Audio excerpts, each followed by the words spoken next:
hospitality when someone came into a home to have them take off his shoes and wash his feet. In that day, they did not take off their hat, but they did take off their shoes. Today, we have reversed it. Then when you come to visit someone, you leave your shoes on and take off your hat. I'm not sure which is right. I like the idea myself of taking off my shoes. I like to go barefoot in the summertime. I wish it were possible more often when I am out in the Hawaiian Islands. This is McGee and not me. I'm reading through the Bible by J. Vernon McGee. I put my shoes away and wear thongs or go barefoot as much as possible. I do put my shoes back on the whole time. I don't put my shoes back on the whole time I'm there. I love to go barefoot. I think this was a great custom, and it sure would make you feel at home to take off your shoes, wash your feet, rest yourselves under the shade tree. Abraham is really entertaining these men royally. Then, verse 5. And I will fetch a morsel of bread and comfort ye your hearts. After that ye shall pass, for therefore are ye come to your servants. And they said, So do as thou hast said. And Abraham hastened into the tent unto Sarah and said, Make ready quickly 3 measures of fine meal, knead it, and make cakes upon the hearth. And Abraham ran unto the herd and fetched a calf, tender and good, and gave it to the young men, and he hasted to dress it. And he took butter and milk and the calf which he had dressed and set it before them, and he stood by them under the tree, and they did eat. Genesis chapter 18, verses 5 through 8. Now, in the homework for the precepts upon precepts, I mentioned this, but Chuck Smith says that this is not kosher or I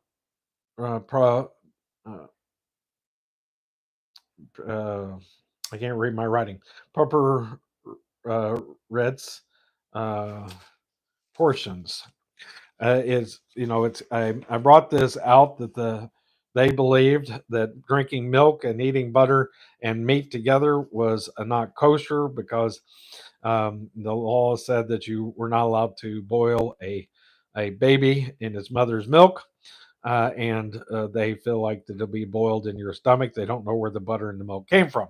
Well, Abraham, their father, didn't think any problem with it, and so they were wrong in their interpretation of what is kosher, and they did that quite often in their, and that's what Jesus had a problem with was they would strain in a gnat and swallow a camel.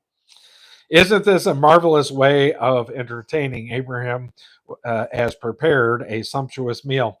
He took a little calf and the servant killed and prepared it, and the chef probably barbecued it.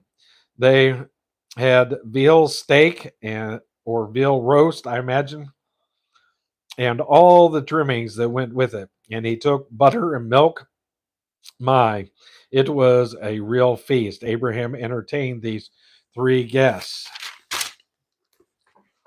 Then we find that these guests are royal guests. In the New Testament, it is suggested to us that some have entertained angels unaware. Hebrews chapter 13 and verse 2. That was Abraham. He didn't know whom he was really entertaining. Now, I kind of disagree with that. It sounds like to me he knew exactly who the Lord Jesus Christ was. And later on, at the end of this, it does say that it is the Lord. So, how did of course, God wrote this, but I believe that Abraham knew full well that this was the pre-incarnate, the Metastopheles, as Chuck Smith puts it, of the Lord Jesus Christ and 2 angels. But that's neither here nor there. But obviously, Jordan